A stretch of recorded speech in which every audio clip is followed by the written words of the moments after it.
say that, yeah, when we started this project over a year ago now, I really think this isn't just my opinion, but of a lot of the nonprofits I work with, parents that I work with, that trust and the relationship between the district and parents of children with special needs had probably hit an all-time low. And the collaboration and the goodwill that we've seen from the district since that time has just been outstanding.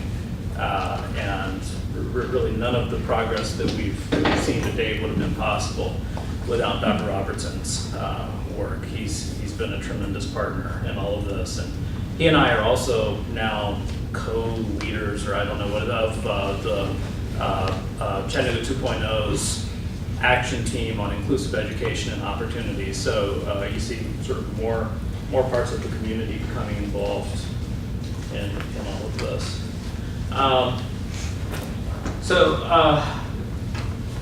This is over 10 years old, so almost 4 years of research. This is from IDEA.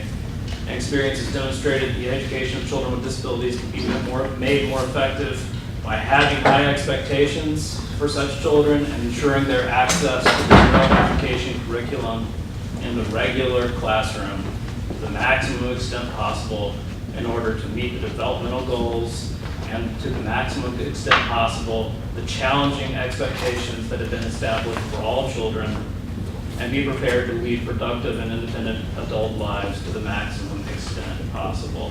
And that sums up in a lot of ways what we're after in terms of school reform with respect to children with disabilities here in Hamilton County. About 6,000 HCDE students are the numbers we're talking about that qualify for exceptional services. And I did put an asterisk by that just to remind myself that those students, a lot of discussions lately have revolved around the I-zone schools and the opportunity zone. You're going to see those students significantly clustered in those schools where frequently kind of services are harder to get. And also in terms of some of the goals, the academic goals that the district is setting, those become kind of statistically impossible to achieve without addressing academic and social goals for these children. Hamilton County, compared to other LEAs in Tennessee, has been characterized by extensive use of cluster sites, as Dr. Robertson mentioned at the board meeting. I think we saw that actually reflected in sort of the incredible cost, per pupil cost associated with busing in the community for children with disabilities compared to their typical peers. And also extensive use of self-contained classrooms where the emphasis tends, and children tend to be sort of moved into those tracks relatively early on in their academic careers, and there tends to be more of an emphasis on social skills and less of an emphasis on academic skills, limited access to the general education curriculum from a very early age. Some years this isn't true every year, but some years in the data and this is all sort of self-reported data that Hamilton County reports to the state. We see aberrant disciplinary practices, and that's the state's class term, where you see students with disabilities being suspended or expelled at rates that the state considers aberrant compared to their typical peers. The really tragic thing is that when you drill down into the data one layer deeper and disaggregate that aberrancy by race, it's all being driven by the rates of expulsion and suspension of African American students with disabilities in the district. So, I mean, just think about that you have a minority of a minority that's being suspended or expelled at such a rate that it can pull that whole aggregate group into the aberrant range. And again, that's not every year, but some years you do see that aberrancy in the data. There's been a general trend, sort of a slight downward slope in levels of inclusion in Hamilton County in recent years, and that's in contrast to other places in the state and nationwide trends toward more inclusion. And in some, it's lumpy. In some disabilities, we're near the bottom of LEAs in the state when it comes to levels of inclusion, and Tennessee, as a state, is not necessarily seen as a model for inclusive best practices. So this was a problem that a lot of people were seeing in the county. And a year and a half ago, a number of parents and area nonprofits and a lot of related professionals in the community came together, and we formed the Chattanooga Inclusive Education Working Group with the goal of bringing more evidence-based inclusion to the county. And this list is dated at this point. There are other groups that, other nonprofits that should be on there. Okay, so what's the solution? Evidence-based inclusion. I always emphasize the evidence-based part. We shouldn't be talking about total inclusion. We shouldn't, which is illegal. We shouldn't be talking about inclusion for its own sake. We should be talking about inclusion that benefits all children, and very carefully.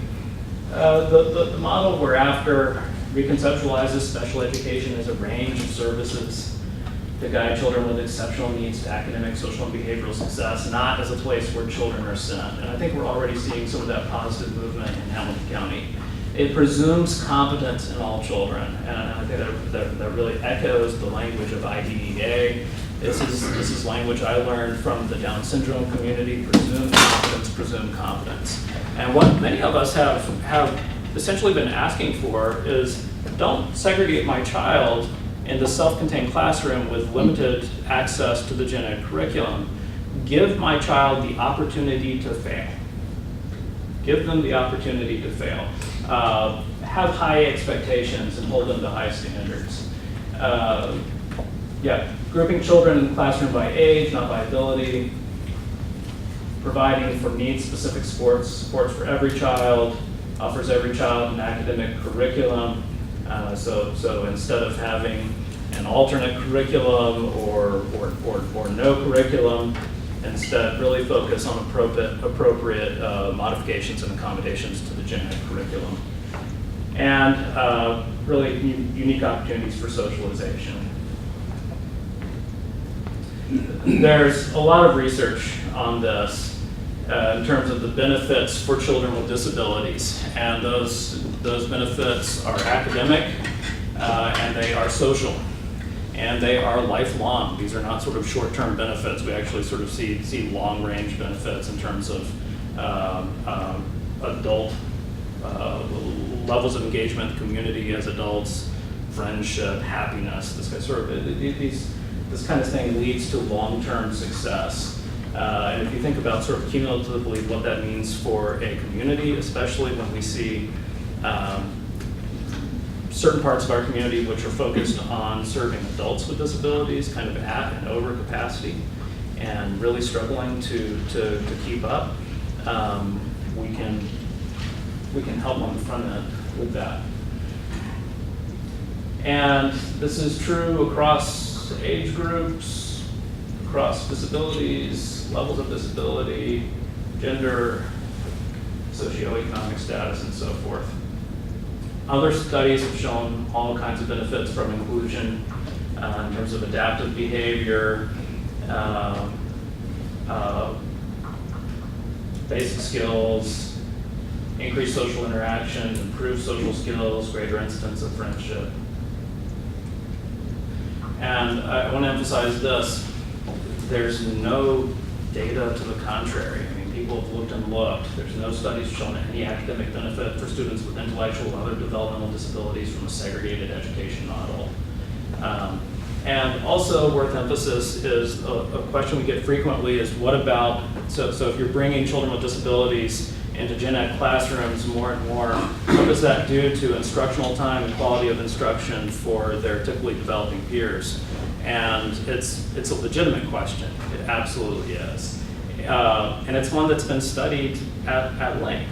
And again, the evidence is overwhelming in one direction, that it's good for typical peers, that that inclusion does not take away from instructional time.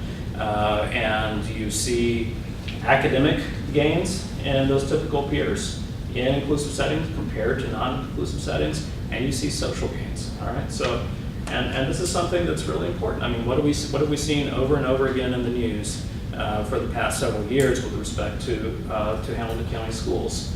It's, sadly, there's a lot of good news that doesn't get reported. That's the way the news works.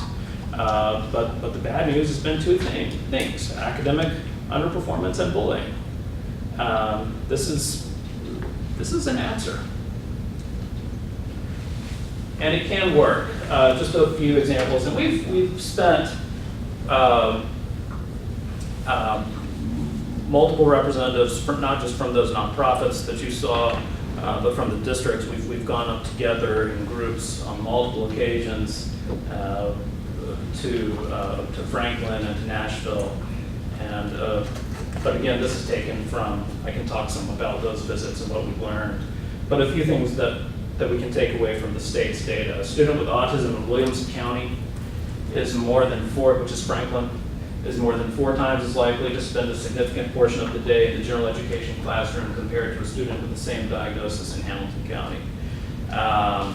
A student with an intellectual disability in Metro Nashville is about twice as likely to spend a significant portion of the day in the general classroom compared to a student with the same diagnosis in Hamilton County.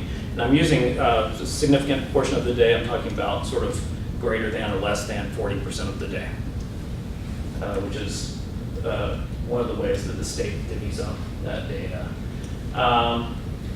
Since transitioning from a model that was very much like our own and looked a lot like Hamilton County, Metro Nashville has cut its achievement gap in half.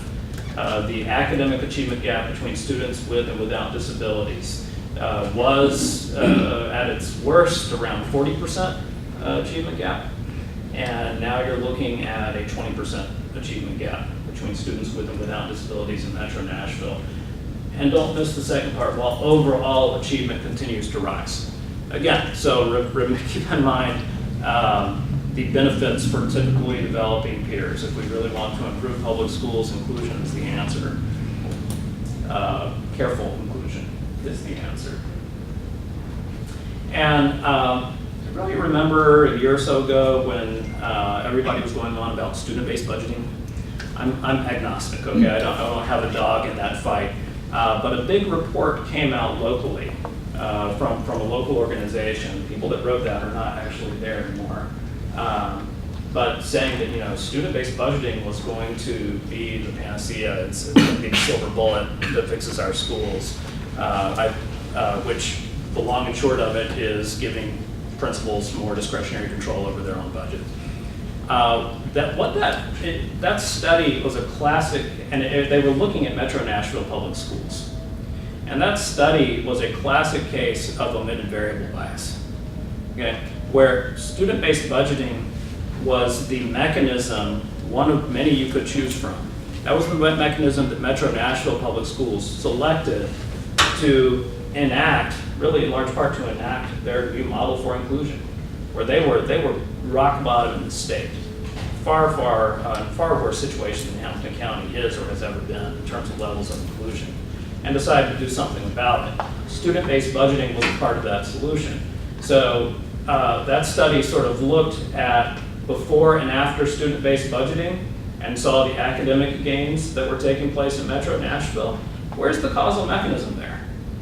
How does giving principals this sort of discretionary control over their budgets, which the principals I've heard to say, oh no you don't, I'm busy, I don't want that. That's the district's job. There is no causal mechanism between student-based budgeting and academic gains. There is a causal mechanism between inclusion, which was taking place at the same time as student-based budgeting was being enacted, and those academic gains. So I think that was really the omitted variable from that study. In Williamson County, this is just crazy. I had to ask them to repeat this several times because I just didn't believe it. On standardized tests, students with disabilities score higher on average than all students statewide on average. Students with disabilities in Williamson County are scoring higher on standardized tests on average than all students statewide on average. And in Williamson County, all medically fragile students earn their home zone school. This isn't to say that that will always be the case, but I do think we need to sort of challenge maybe some of our assumptions about medically fragile students and what's possible.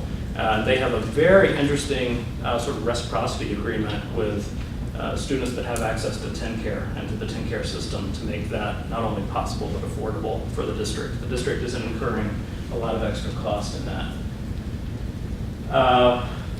Yeah, and good things are already happening. This is what Dr. Robertson was discussing. There's sort of an initial deconstruction of cluster sites going on. We're starting to have those conversations.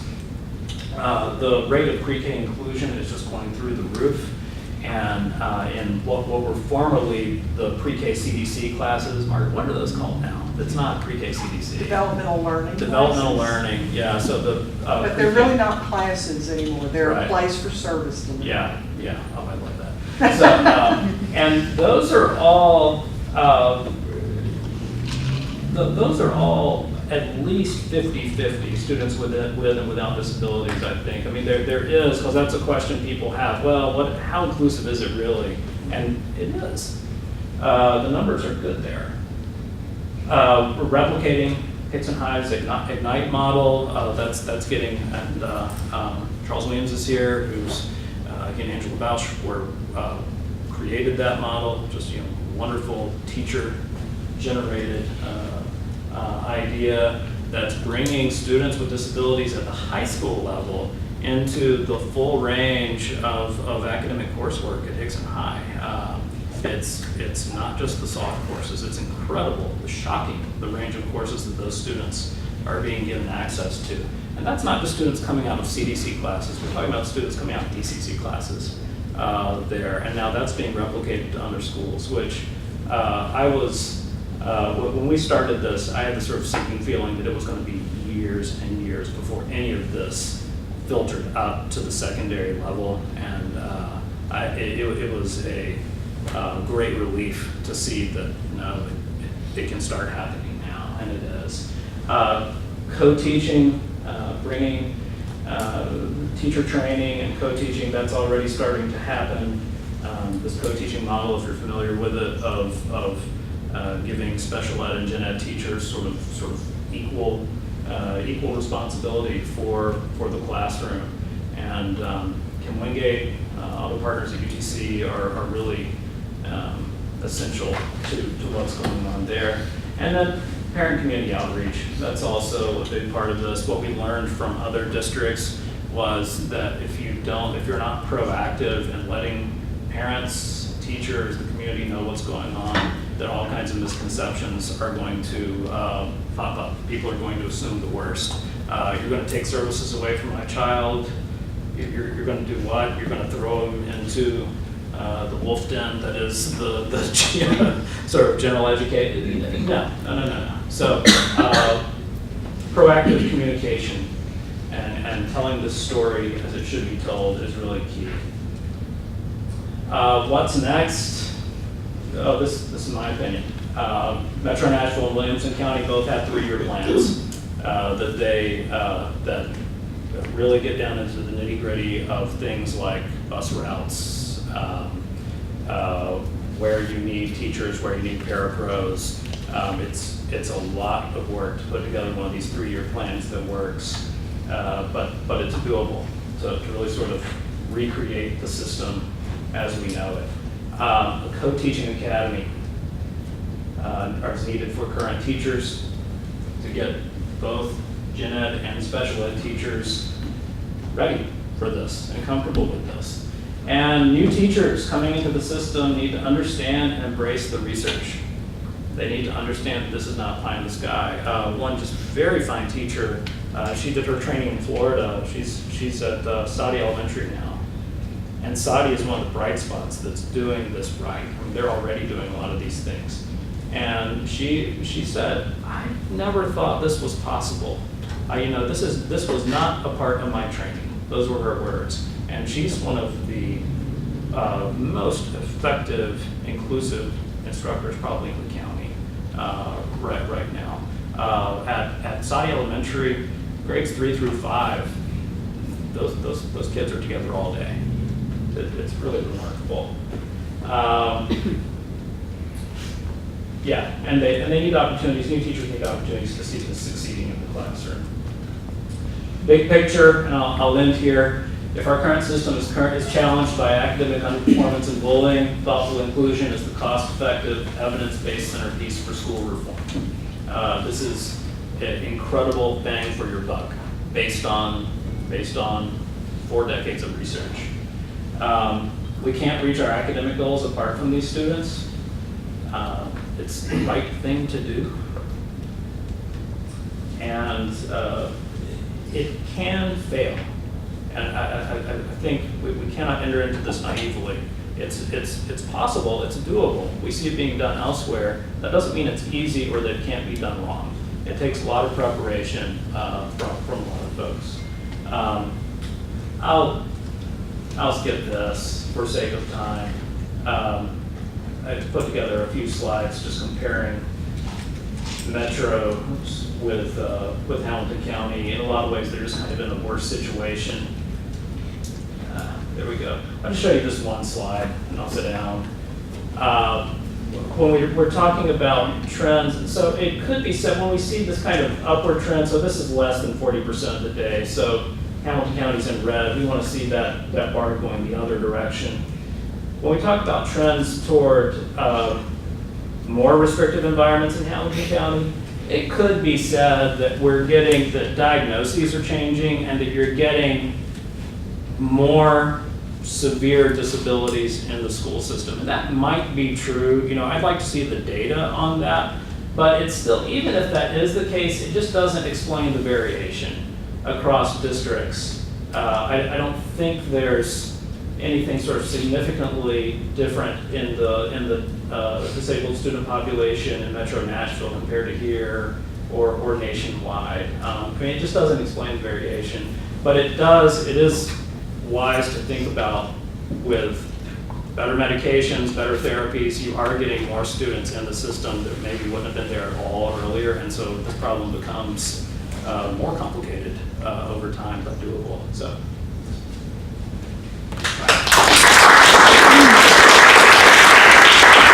It's one of the most comprehensive and encouraging presentations on inclusion that I've ever heard in those many years. I appreciated the theme, the 3-word theme. Do you remember what it was? Evidence-based inclusion. Well, that's one. Evidence-based, yeah, that's evidence-based inclusion. That was one, but there was another one at the top of about 5 slides. It can work. And I really appreciate that. I know it can. All right, now this is a university campus, and you are on the campus, therefore you are allegedly maybe students, and students get assignments. And one of the routines that we practice at this learning lunch is 3 assignments. The first assignment involves a 3x5 card in front of you and a pencil. Before you can eat, your ticket to lunch is to write a simple question on that card.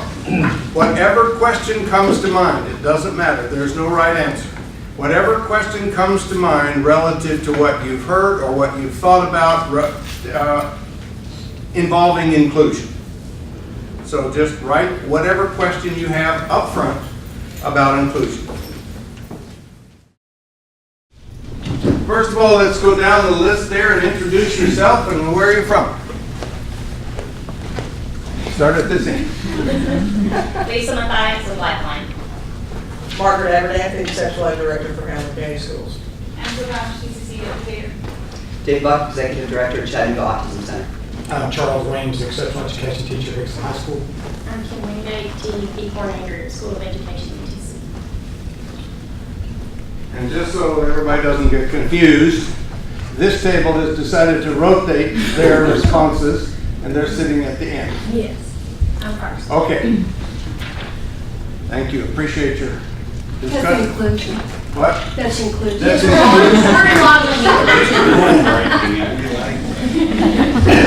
Oh, thank you. Okay. We will begin. Question number 1. How did your group respond to this question? Is it realistic to assume that every student, regardless of his or her learning challenge, should be in an inclusive learning environment? And we'll start at this. Yes. There are some qualifiers based on definition of what we term inclusive learning environment. So we talked about early intervention, we talked about child find, the transition from early intervention into the school system, and things like that that really set up inclusive learning environments, understanding that that doesn't necessarily mean every child is in a general education classroom the entire portion of the day. It's individualized. Thank you. I also agree, yes, with some qualifiers here. As long as that inclusive environment provides appropriate instruction to enable a child to exhibit adequate ongoing progress and receive meaningful educational benefit. How would you measure that ongoing progress? Through progress monitoring, data collection, observations. By the way, this is a whole group discussion. I forgot to tell you that if you have questions or comments you want to add from the audience, please feel free to do so. Go ahead. I guess the question, to what standard? To what standard? Yes. So students in general education are Uh-huh. following the general education curriculum, have a standard, and it is the general education curriculum. When you take a child out of the general education, or off of, I should say, the general education curriculum and put them on a special ed curriculum, there isn't really a curriculum they follow. They're just progressing towards their IEP, and we show progress reports to those IEP goals. But the goals don't lead anywhere because there's not a standard, there's not a curriculum by which they're following. So how do you monitor progress? Because progress towards yourself isn't really progress. I mean, you can't measure an outcome based on that. With a general education curriculum, you can say this student achieves these things, they're now prepared for a next step. With the curriculum we have, the so-called curriculum we have for special education, it doesn't lead anywhere else. It's not designed to. So how is that meaningful progress? Well, let me make a few corrections on what you're saying. For example, in Hamilton County, our students with disabilities follow the same curriculum as general ed students do, the state standards. So we measure the state standards. So they follow the general education Yes, ma'am. curriculum. So there are not any students that follow the unique No, learning ma'am. system, for example, No, ma'am. as of when?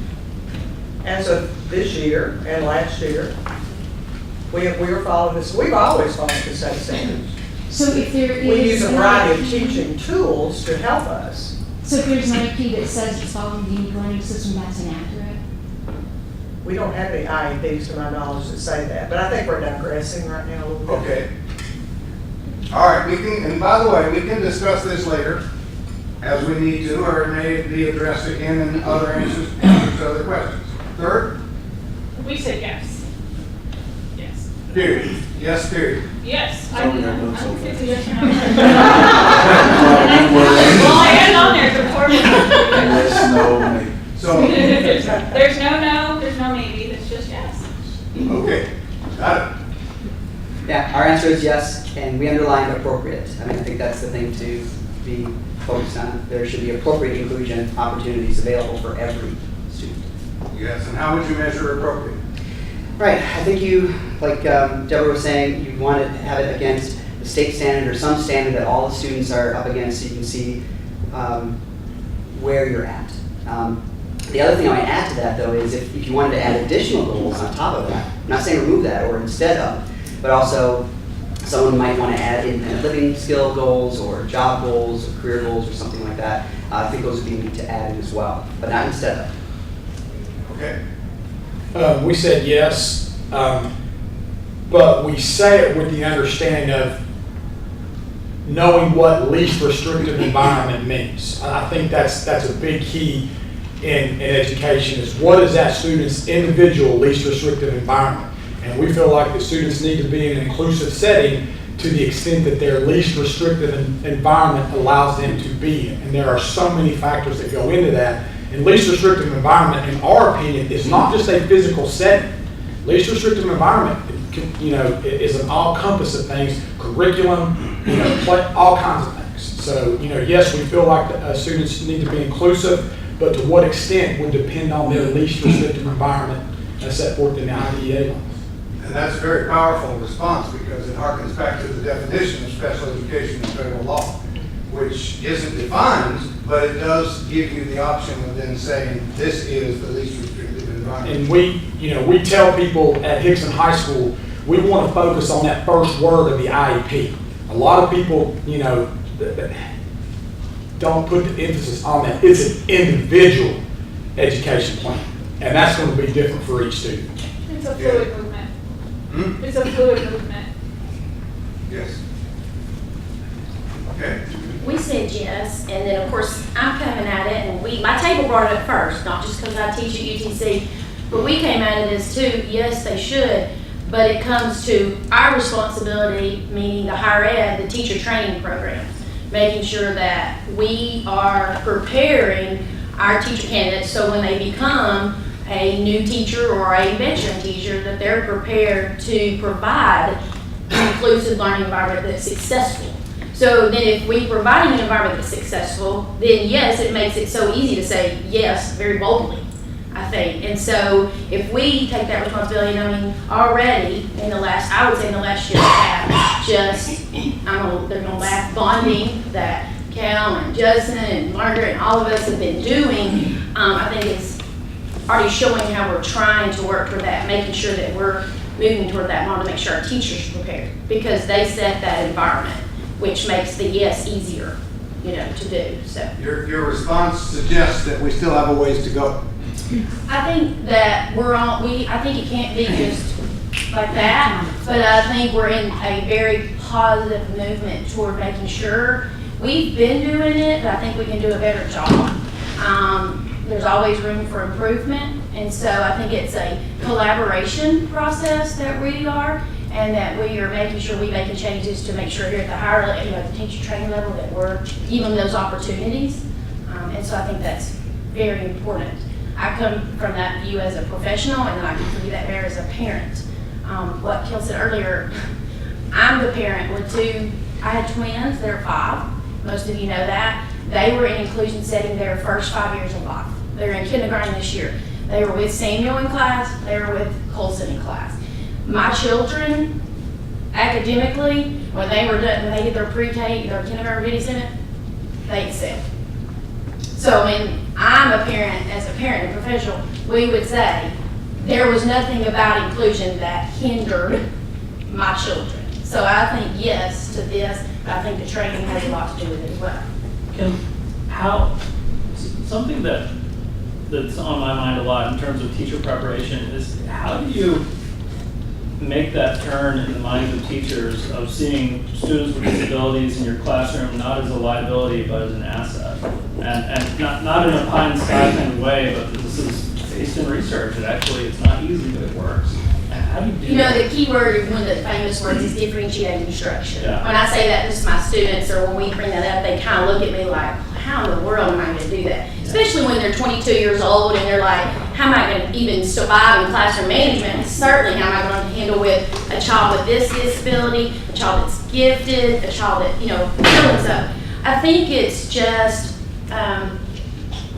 for us, I'm going to speak for UTC, we are starting a residency program. It's a whole year with collaboration, and I think that's important because it's more hands-on, and we're also strategically looking at more field experiences in the inclusion setting and opening that door to allow them to see. I mean, our comments and our thing is, my twins are 5 years old. They're probably more comfortable with a child with special needs than I am. And you know why? Because they're with them every day, and it's their exposure, comfort, and so I would so say that. I mean, Colson's one of our best friends, and we see them both socially and outside and in school. So I think that's important for our teacher candidates, is that exposure to be able to just be in a room and see it's okay. It's not that much different. And to see excellent teachers going to Saudi, because Kim and I know each other personally, so now I'm going to call Kim, just as a side note, and see if we can come see her like in the next week. But, I think that's important. Yes. Yeah, on that point, I was just going to ask if there's any type of programming where for student teachers to go into inclusive environments and see it. We have a student teacher in our kindergarten classroom right now. Right. And we're in a general education class all day, and she's in there with my son and his 2 other peers that also have IEPs, and she's in there all day, and I guess that's part of the program because she's a UTC And she's student. not, and I'll just say this, she is not a exceptional ed major. So she's a early child, and I'll also, as a side note, our early childhood program is a dual license. You don't have a choice. When you graduate from UTC, the School of Education, with your Bachelor of Science, it's in early childhood and early childhood special. It's been that way for at least, 15, about 12 or 13 years. But like this student, for example, she's not even a special ed major. So she's just an early childhood major, but her experience is going to completely be in that inclusion setting. Not all of them are, because it just depends on where they can be placed. But I think that's important for us, and I think that's something we've been doing well, is having that dual license. People ask us across the state, well, why do you do that? And I'm like, because everyone, I don't care where you get a job, you're going to teach and work with a child with special need. Maybe it's a learning disability, maybe it's Down syndrome, whatever it is, they're still going to be faced with that. And that's called inclusive teacher education. Yes. Mary Ann Turner. I can't say that big fancy picture. I have a hard time too, don't I? But I do love it. I do love the term, and I think it just goes back to what we were talking about with best practice. And I think part of that, I don't think it's the young people coming in like, I think they have been exposed and they are global and they're used to global learning. And I think giving them the support and giving veteran teachers the support is a big key to it too. It's training and changing some mindset is a big key to it. And maybe changing a little bit how teachers are evaluated so that it could be comprehensive and where it's just the norm. So I think support and training is a large part of how we make that happen. Yeah, I was thinking about the training is one aspect of it, and it's easier to control. But then the culture change, where some of the veteran teachers or other people who might not be on board right away, if there could be acknowledgement and a spotlight on the successful teachers who are doing it well, then that could be something to aspire to. I want to be like that person who got this award, who has people respecting that individual, and that becomes the norm. That's what we need to aspire to. But I don't know how to set that up in the schools necessarily. I think it goes partly back to how we change evaluating teachers. There's a large part of this, so much hinges on certain parts of that, and maybe taking a look at that so that you can have the freedom to teach and the freedom to use evidence-based practices and the freedom to use best practice. Because honestly, as a regular education teacher and as an exceptional education teacher, it really is not terribly different. It's really best practice. And I think just coming to that understanding and understanding each individual will help with that. And our students are coming up, and they're our future, they're our leaders, and they're coming up with the expectation that this is the norm, and that's the way it should be. And I think that will lead into, My experience supports what you said. 2 more comments. Can I just interject? At UTC, about 13% of our students are students with disabilities. And so we are not required to do modifications, we are required to do reasonable accommodations. But when we have a student that comes that says they need an accommodation and they're struggling in a course, the first thing we're starting to look at is the way that course is designed.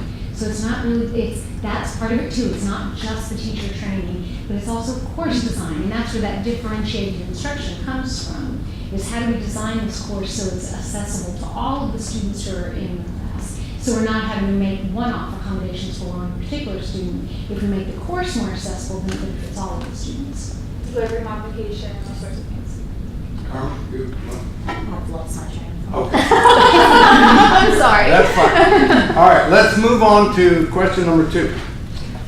How is the education of a student with a disability different from the education of students without disabilities? Can the educational and socio-emotional needs of both types of students be met in the same classroom? Now, we've been addressing this issue kind of from the side, but let's talk about it directly.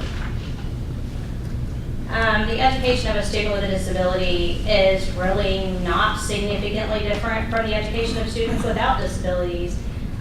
Their level of supports might be necessary, their accommodations level might, we might need to look at that, related services might need to be different, but the education in and of itself, when our goal is the same, are not significantly different. Can educational and socio-emotional needs of both types be met in the same classroom? Yes. I have an 18-year-old who has significant disabilities, fully included in general ed environment, and has been since kindergarten. And her levels of services have changed throughout the years.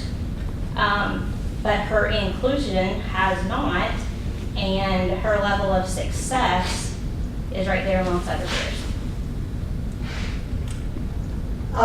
Yes, I think they can be met.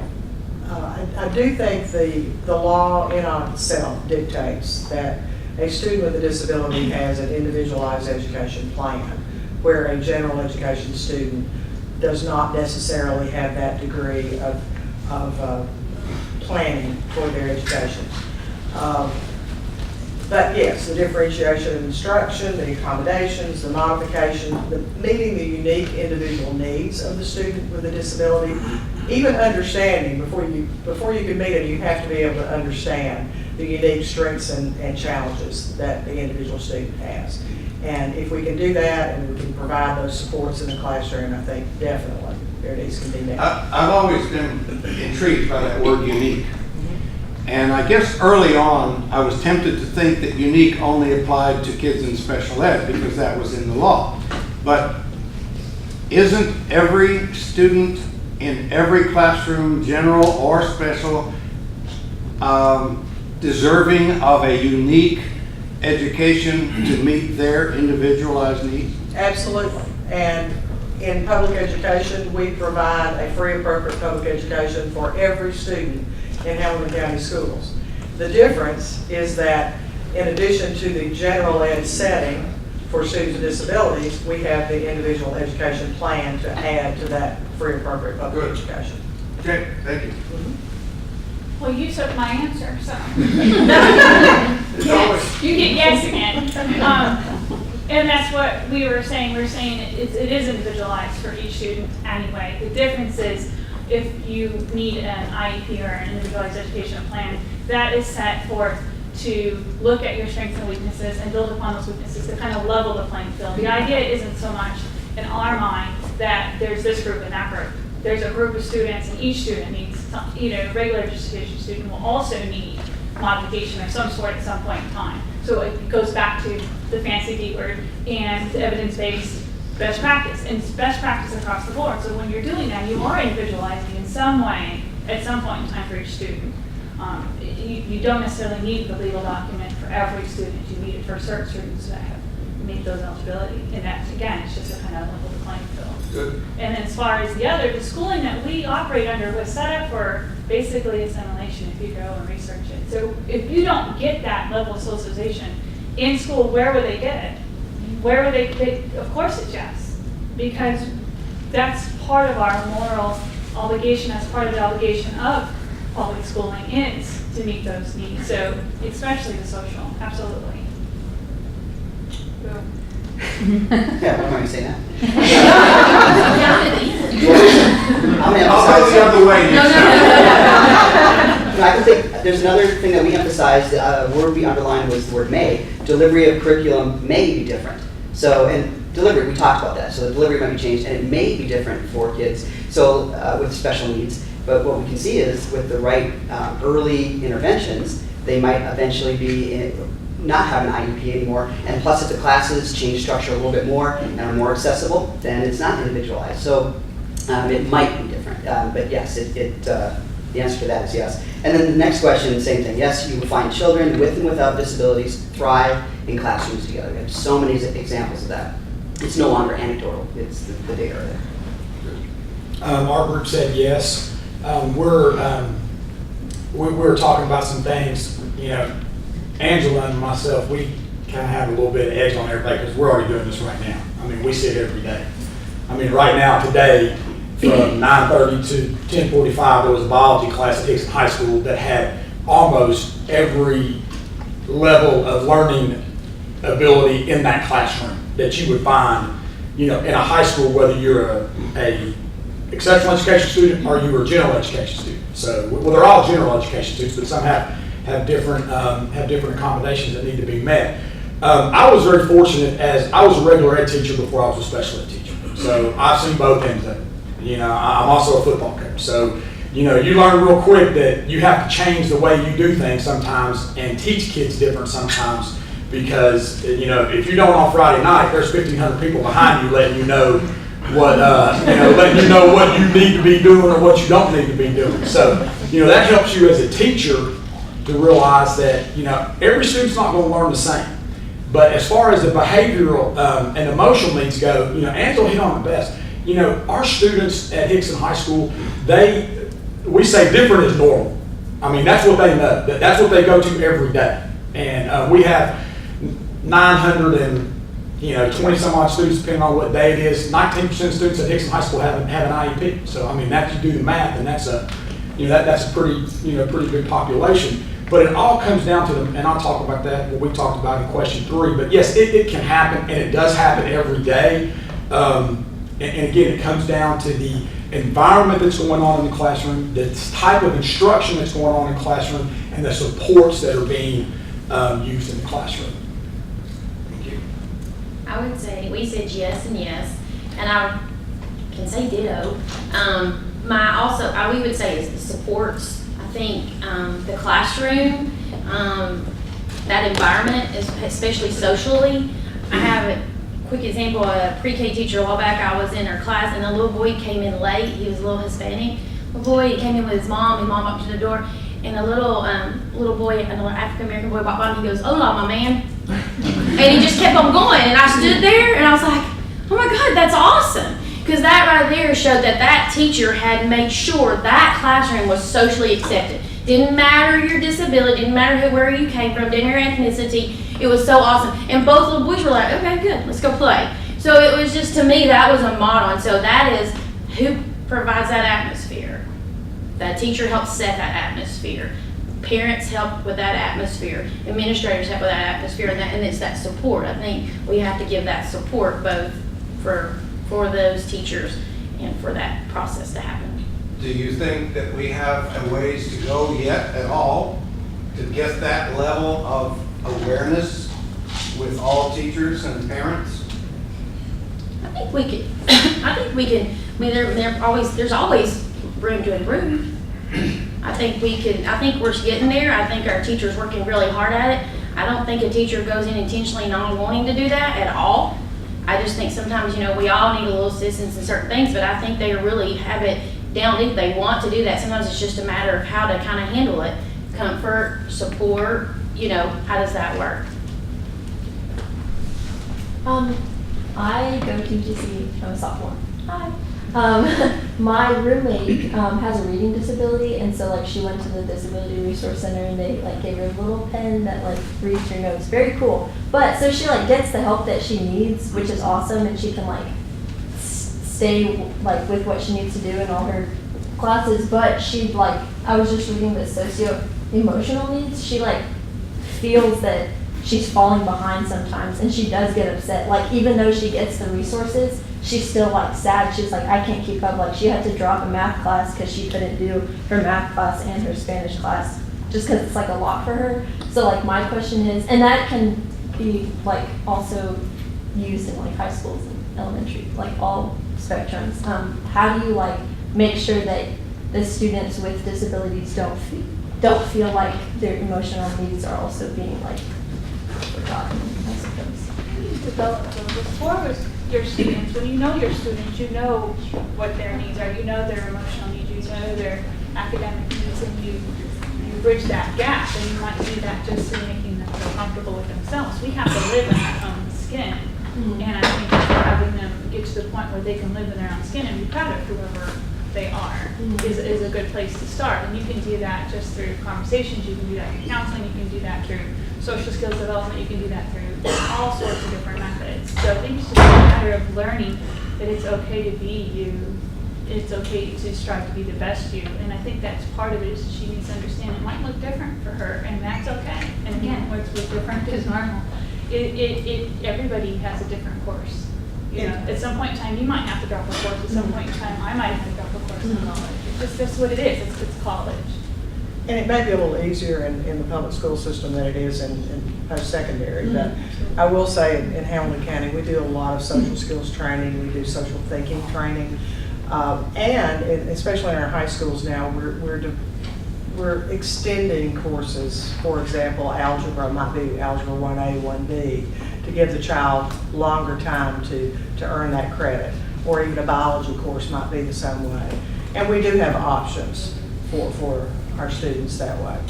One thing I wanted to throw in though, the State Department has really worked very hard in trying to build this inclusive practice model by their terminology, all means all.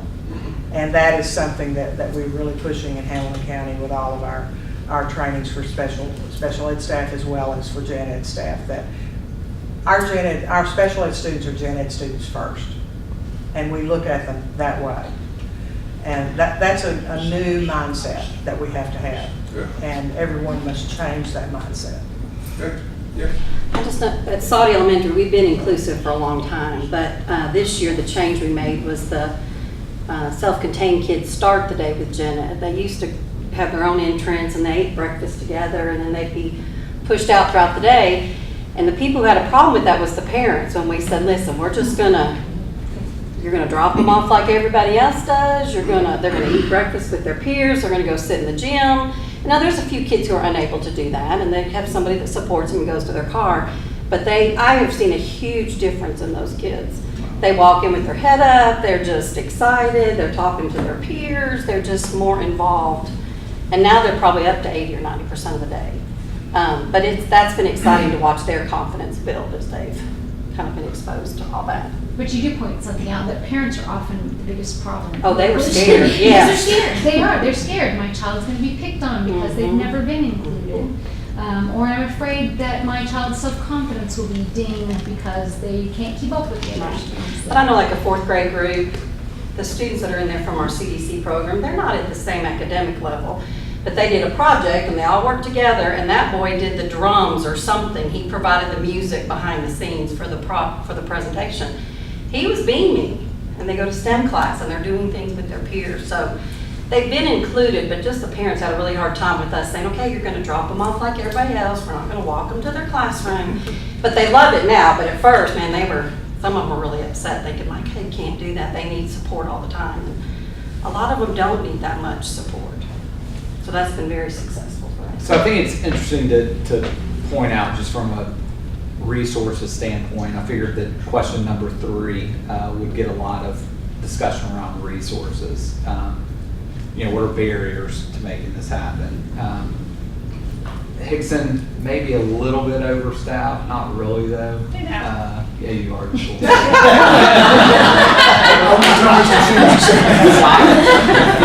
Saudi though,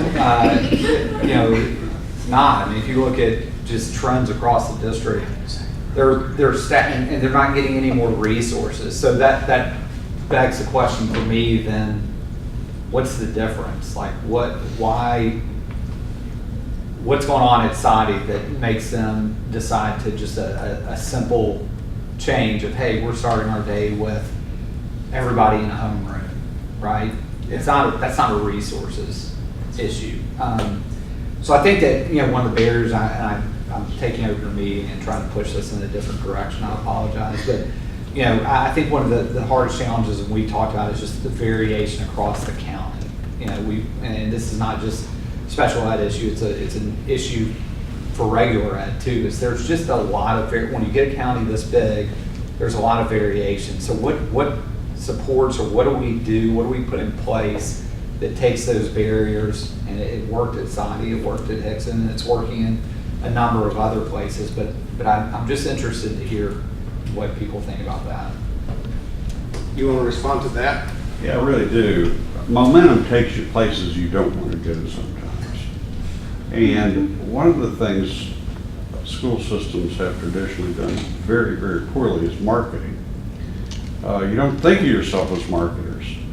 But when you want to change the way the school vision is for inclusion, you got to sell it, okay? And you got to sell it at a lot of different levels. First place you got to sell is principals.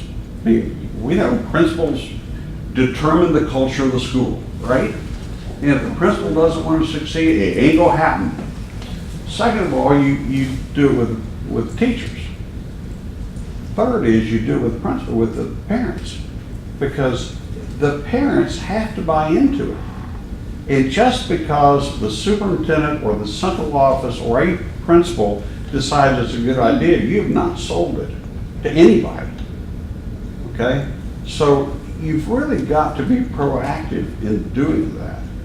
The other thing is, I think we have an artificial mindset here of, oh, these 19% are special ed kids. Listen, I've had 4 children and 49 foster children. There is no such thing as an average child, okay? I mean, they all have deficits. They're all on some spectrum somewhere. It may not be the autism spectrum, it may be some other spectrum. They've got social anxieties, they got athletic incapacities, they got, whatever. Yet somehow we've decided, oh, these 19% need IEPs, and the other 81% don't. I'm sorry. In my opinion, every child needs an IEP. And I know the educators will say, well, that's just impossible. No, it's not. No, it's not. To do a really good job in education, you need to understand the child. Yes, if he's got learning disabilities, or if he's a visual learner versus an auditory learner, you need to know all that. But you also need to know whether he's being beaten at home, whether he forgot to have breakfast, or he didn't eat all weekend, or all of the other challenges and barriers that our children have, and they're not considered special ed.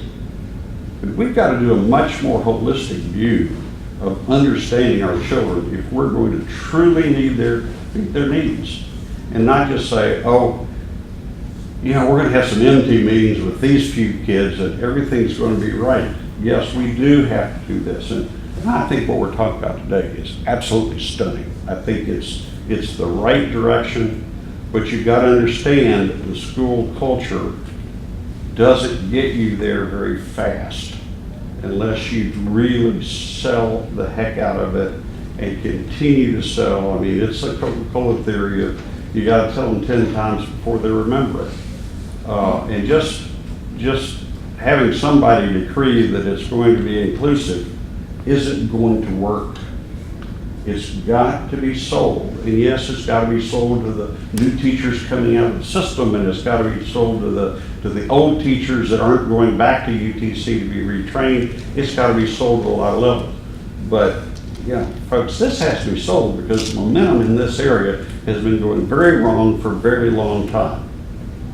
Very long time. I've been the first parenting experience I had was before I was married, taking Dan's kids home for the weekend, and I've been married for 44 years. So, I've been doing this for a while. Most of my foster kids were special ed kids. And let me tell you, even my birth kids needed IEPs. They didn't get them at school, but they got them at home. And I think we've got this artificial thing of, if you have this designation, you're covered by 94, 142 or whatever, that somehow it's all different. It's not. They're all on a spectrum. Everybody's on a spectrum of some kind. I was not tall enough to play basketball. I wasn't big enough to play football. I was smart enough to get honors. But, you know, there are things that everybody can't do, and there are ways to teach everybody differently. And I think, obviously, this is an area we need to look at very closely. But it's a holistic approach to every child that I think we need to be looking at. We have moved, if you didn't notice, to question 3. I just answered question 3. Thank you. Too cheap. That's all right. Have you answered for your table then, or? That was our answer. Oh, okay. Then we'll move down. We came up with several specific examples, but just, to put it all together, basically we feel like that, the mindset needs to change. I think Kel's presentation hit it on the head where those 3 words you were talking about. I think that, and Angela and I, we've visited with several schools and different outside groups and over the last year and come across a lot of people that had come in to see what we were doing. And we hear these words more than what we should hear. We hear, we can't do it because of this. We need to focus on, we can do it because of this.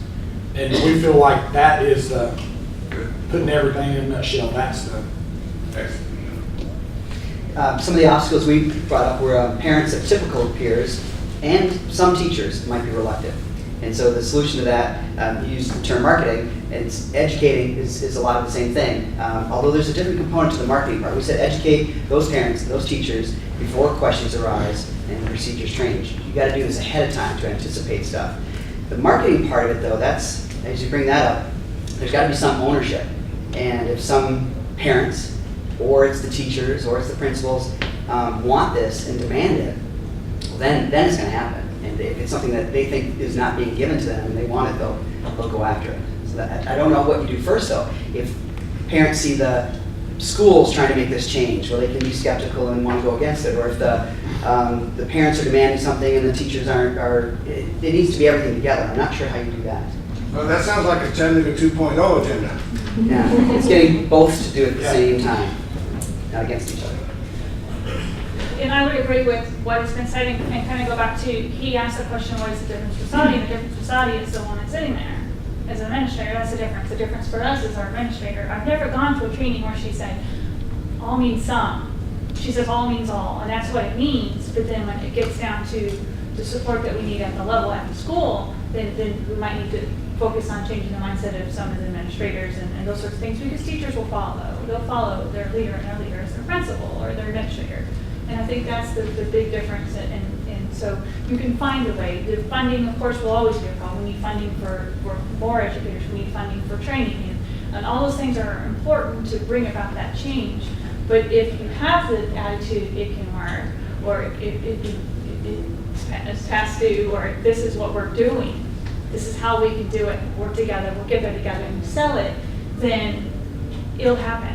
So I think once you get more administrators on board and they realize it's going to be okay and it's past due, and again, it's just evidence-based best practices anyway. Not a whole lot really needs to change.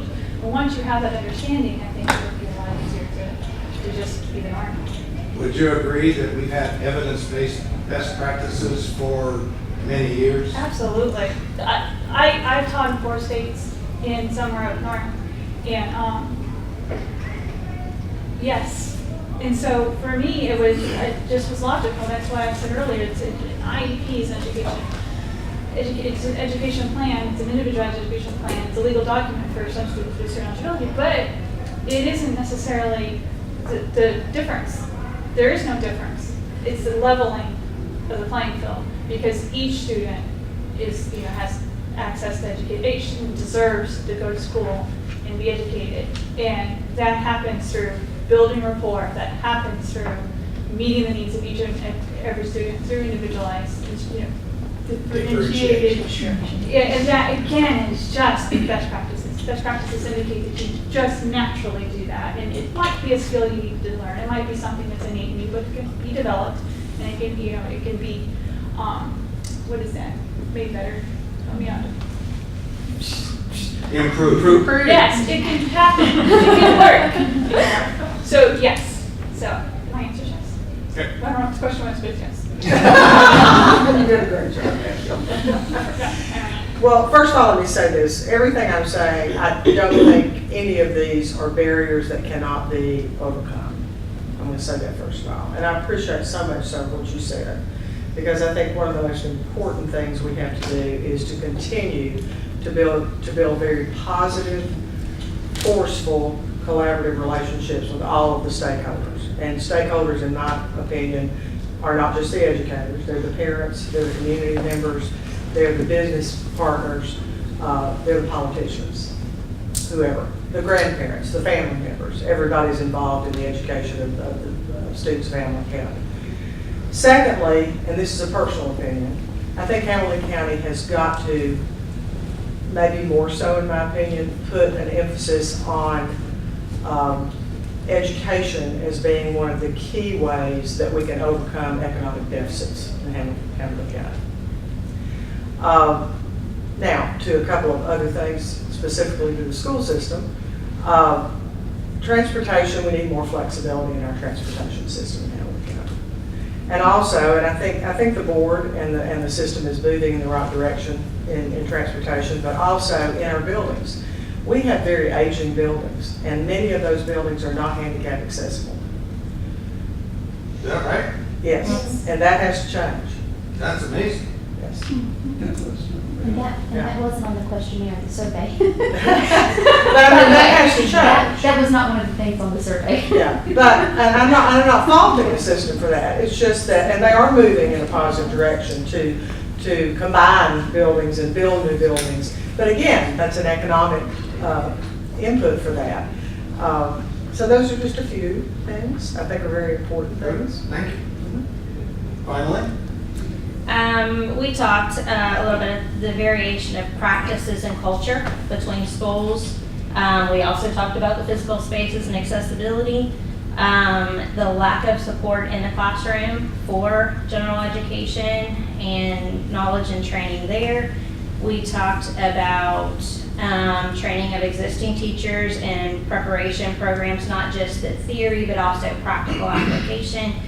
And from a standpoint for what I do, I hear from a lot of families, and I think one of the major barriers that we have is the lack of faith on behalf of our families in the system. And that is going to be a significant barrier to overcome, not just through awareness, but education and understanding that a culture shift is coming, and this is what it's going to look like, and here's how we're going to go about it, so that parents are part of the team and are not pushing back just because they don't understand what's happening to them. Well, I think Kim pointed out something great. She said her kids are probably more comfortable with a child with disabilities than she is, or than any of us in this room are, because we were not exposed at a young age. And so if you don't educate these parents, they're going to say, what are you taking from my kid? You know, you're taking resources from me. And so you have to start there, and you have to start there. I have a question. You know, I go back to Justin and ask the question. I'm sometimes a very practical person, because I know he's right taking notes, and technically we can all leave and he has to go figure this out. No, I'm kidding. Actually, technically I have to go. I might have to, I guess where I'm coming from in that point, we can all say it's important, we know, but I go back to kind of what we do with our teacher candidates. Y'all ask me, how do we do it? Well, it's exposure. I mean, I know logistics, and I know Margaret's gonna be like, Kim, logistics, think about that. And I'm thinking, is there a possible way that our teachers, so they're not nervous, can go visit Saudi every once in a while? Can they visit Hickson? Because it is scary as a teacher. I was there, I taught, and they told me I was going to be the inclusion teacher because I'd been teaching my second year and nobody on my team wanted to do it. You know, and this was a long time ago, and it was in Georgia, wasn't in Tennessee. But I didn't know. I mean, I said, okay, but it's maybe would have kind of exposed me to it. Even if I got to just see it for 30 minutes one day, and I could see another early childhood teacher doing it, or I could see another high school teacher doing it, just for a few minutes, that might help my comfort level, or at least my willingness to accept it. I know that's a lot of logistics. Well, I know. it doesn't always have to be on the schools too. There's other organizations in here that should be able to help your students with that. They can come to the Autism Center, and we can find different ways for them to be exposed to kids on the autism spectrum, Down Syndrome Society, right? And other organizations who are out here, we should also be able to help with that. So the community can also. But letting the teachers that are actually in the building. I mean, I feel like we're doing a better job in in exposing our teacher candidates, but the teachers, because I think that's where Margaret and all y'all were saying that as a teacher, if you're coming in and saying, hey, this is kind of, sell it, not tell it, but okay, but can you sell it to me a little bit more, So we've done that. I think we've done it on the opposite end of what you're saying. I think you're making a good point. We've sent teachers that are interested, you know what I mean? Yeah. To Sadie and to Hickson, teachers that want to take that step. But I think what you're saying is it's important to also get the opposite end of ones that are maybe a little bit unwilling. We need to start sending them to see the bride. Because somebody always used to tell me, if there was somebody giving me a real hard time about something, ask them to be on your committee. Because then, then you kind of expose them to that. Whether they at the end of the day, they may not still totally get on board, but at least they kind of see where you're coming from, So I guess that's where I'm, the part, yeah. I wrote down here while everybody was talking, I said, resistance always stems from fear. What we don't understand is fear we'll fail. And I think that's what you're saying. I think we're no different as adults, educators, as students. They will resist something if they don't understand it, because underneath that, they fear failure, mostly. So I think when we're talking about building and bringing about inclusion, I think we have to educate all stakeholders, as I heard someone said. But I think being a person that was trained under Dr. Tucker, and collaboration and cooperation was drilled into us.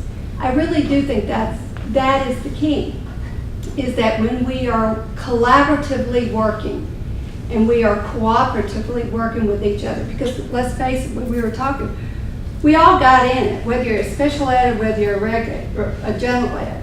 We got in this profession because we believe in kids. We like kids, we think they are our future, and we have hope for them. So I think we are more alike than we are different. And when we forget that we don't teach a subject, but we teach children, I think we'll move it faster. Also is I think that it makes sense that if we have extra needs, we're going to need extra hands. Otherwise, that general ed teacher says, I'm being evaluated, I heard somebody say up here, evaluated over all these things, and when you think about differentiating all of these learners and their needs, it is overwhelming, especially when your job and your performance is determined by this random evaluation. Extra needs, extra hands, and what happens with that, I think, the beauty, and I've seen it, I'm in a school right now, that there is a special ed person that works co-teaching with every grade level. And it's beautiful because there is now a better understanding of these two teachers who both have maybe different training in what their subject matter, but they have a common interest and goal, which is to educate children. They also have a better perspective of what each other do and of special ed versus that's your problem. It ain't mine. I'm here to teach math. I think it really creates a real beautiful, beautiful thing, and ultimately the beneficiary is the student. So, I think there's hope. I've seen it. I'm excited about what I hear going on at Hickson High School. I think the logistics is when you have a kid and they're shut down and they're resistant, what do you do to try to get them to move forward? But I think you're right, like Margaret said, I think we all have to invest in it. It's easy for us to say that but I feel like even from the School of Education, we need to take more ownership in trying to assist Margaret or Justin or anybody else in the school system, because sometimes, we can sit back and say this is what happens, but we have to help too, or if we can help, not get in the way. I don't get in the way, Justin, but help if there's that part, because it is a lot. And fear goes with all. I rarely sit across the table from a parent that I don't try to remember that I'm a parent first.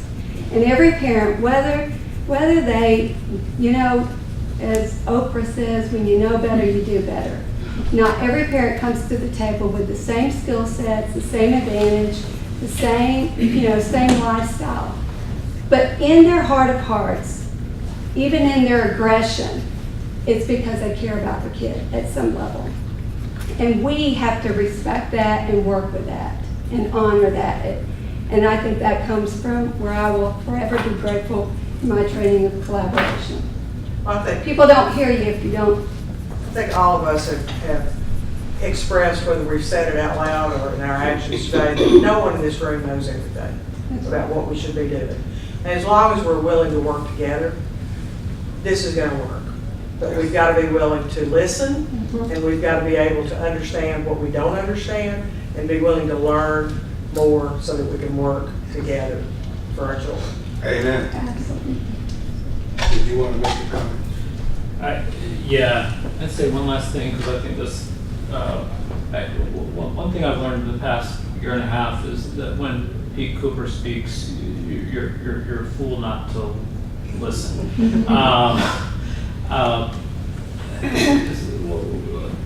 Sort of attitudes, interests, and training are three things I want to mention quickly. Anybody who's sat through professional development, if you don't believe in it, it's all for naught. It's just a waste of time. We can't expect sort of sit teachers down in PD without getting them invested in this project, understanding what we're doing. We've actually applied for a small grant, which I hope we're going to get, that's really designed, it's evidence-based empathy building around creating empathy among teachers and administrators for students and their with disabilities and their families, which I hope we're going to see come online in August. That will really sort of get that attitudes part, help get that in place. In terms of interest, I think building administrators, system administrators have got to say loud and clear over and over again to our teachers, having these children, these students in your classrooms is not going to negatively affect your evaluations. You're not going to get dinged on TBOS or anything else. This is not going to hurt your career. You can't ignore interest in this. And that's going to have to be a clear message from those in positions of authority in the system, building and system level. And then third, in terms of, and this I think UTC is going to be a huge partner in this, Williamson County runs, instead of thinking about PD as something that happens in August, Williamson County runs a co-teaching academy year-round. And it's the model, Kim, that we've talked about before of train teachers and then they go out and train other teachers. But it's not the sort of one-off kind of thing. It's sort of constantly providing those opportunities for teachers to refresh and enhance their skills in effective co-teaching. So I hope that we can sort of do all of those things in our system. Thank you. When I left government work the first time, I did so as a consultant, but my secret ambition was to travel the country as a consultant to find best practices. I was very fortunate to travel in some 40 states as a consultant. But I'll close my part of the program, this discussion, with the one classroom I observed, which taught me more than I had ever known. It was upstate New York. I had heard about this class that had this school that had three oppositionally defiant, disordered, labeled kids that were being included, more or less. I drove quite a distance to be able to observe these three kids. And I arrived, checked in at the desk, asked what class these kids would be in. They told me and how to get there. And I walked and I knocked on the door. And the teacher, in fact, it was a 5th grade class. It was being co-taught. And one of the teachers came to the door and I introduced myself and they said, well, we've been expecting you. And I said, okay, I want to sit on the side of the room and observe these 3 students. And if you would point them out to me. And she said, you find them. Wow. So I sat in the edge of the side of the class and observed the class for the entire class period. And I made some notes, hoping that I was getting the right person or students. And at the end of the class, she said, well, who do you think they are? And I said, how about so-and-so? No. Well, so-and-so? No. Well, I know it's this one. No. Well, who are they? I'm not going to tell you. These 3 students had been assessed and determined on the basis of observation and assessment to be oppositionally defiant, this ODD, spells odd, officially. I've never been the same since. That class was an incredible example of inclusive instruction. There were groups of students working on projects. One of them was working on a project for NASA. Another one was preparing a play that they were going to put on for the parents in the community. Another one was doing kind of traditional academic work over at the side of the room. I couldn't tell which student was which. That's just one example of things that we have all seen. We can do it. Okay, I want to thank you all so much. You have one last assignment. Where's that sheet of paper?